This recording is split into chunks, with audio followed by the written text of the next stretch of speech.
इनको हथकड़ियां लगाओ, इनको मच्छ जेल में भेजो।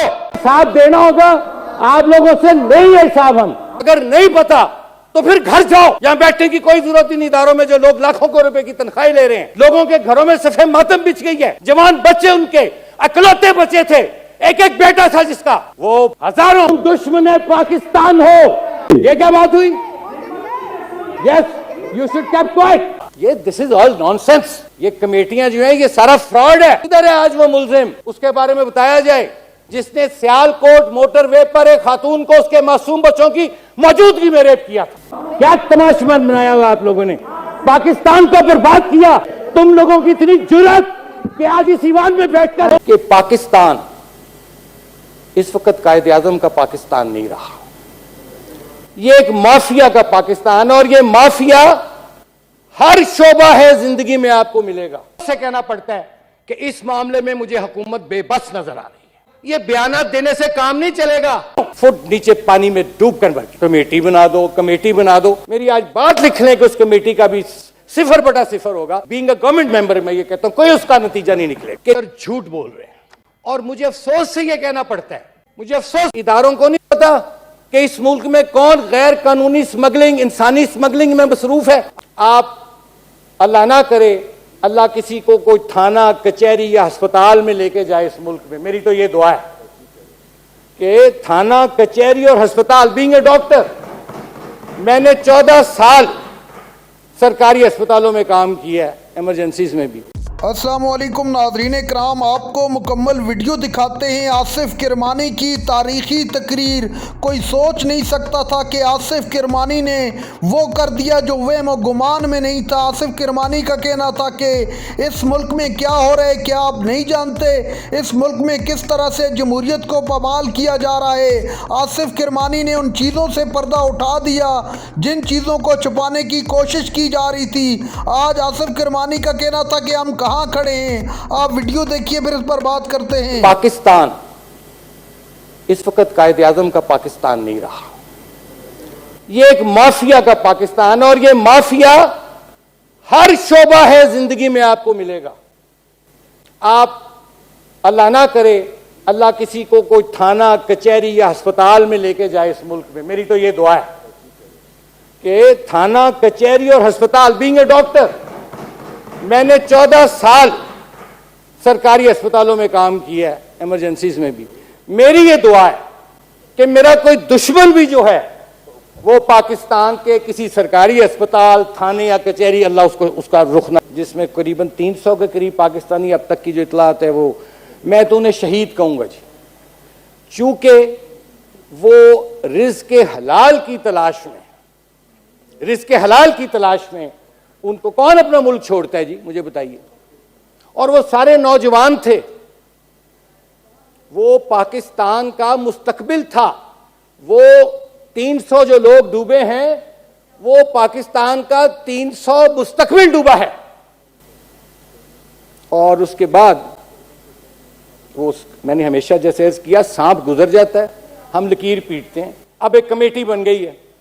मेरी आज बात लिख लें कि उस कमेटी का भी 0/0 होगा। बीइंग अ गवर्नमेंट मेंबर मैं ये कहता हूं कोई उसका नतीजा नहीं निकलेगा। आज तक मुझे बताया जाए कि जितनी कमेटियां, ये मरी का वाकया मैं आपको याद दिला देता हूं, बर्फबारी हुई, लोग जिंदा दफन हो गए, दब गए, आज तक पता चला उसका। F9 पार्क में एक शरीफ बच्ची का रेप होता है, पता चला उसका, क्योंकि कमेटी बन गई थी। एक और वाकया होता था यहां, मुझे भूल गया नाम उसका, उस्मान मिर्जा नामी शख्स था, बिल्कुल, क्या बना उसका? ये दिस इज ऑल नॉनसेंस। ये कमेटियां जो हैं ये सारा फ्रॉड है। आपने अच्छा, किधर है आज वो मुलजिम? उसके बारे में बताया जाए जिसने सियालकोट मोटरवे पर एक खातून को उसके मासूम बच्चों की मौजूदगी में रेप किया था। कमेटी बना दो, कमेटी बना दो। भाई आप लोग मुलजिमान को आपको नहीं पता, इदारों को नहीं पता कि इस मुल्क में कौन गैर कानूनी स्मगलिंग, इंसानी स्मगलिंग में मसरूफ है।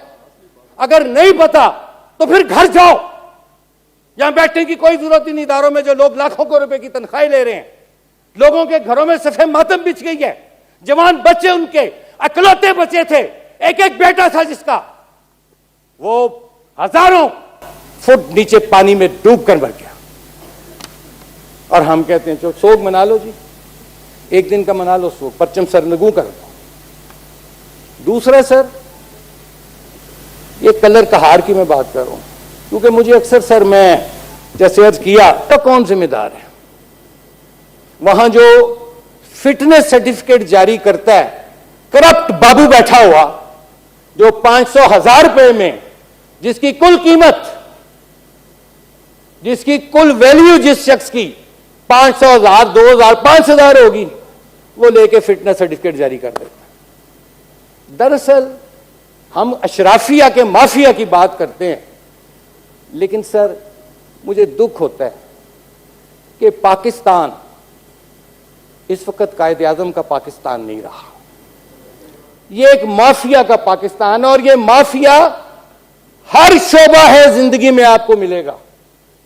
आप अल्लाह ना करे, अल्लाह किसी को कोई थाना, कचहरी या अस्पताल में लेके जाए इस मुल्क में, मेरी तो ये दुआ है कि थाना, कचहरी और अस्पताल, बीइंग ए डॉक्टर, मैंने 14 साल सरकारी अस्पतालों में काम किया है, इमरजेंसीज में भी।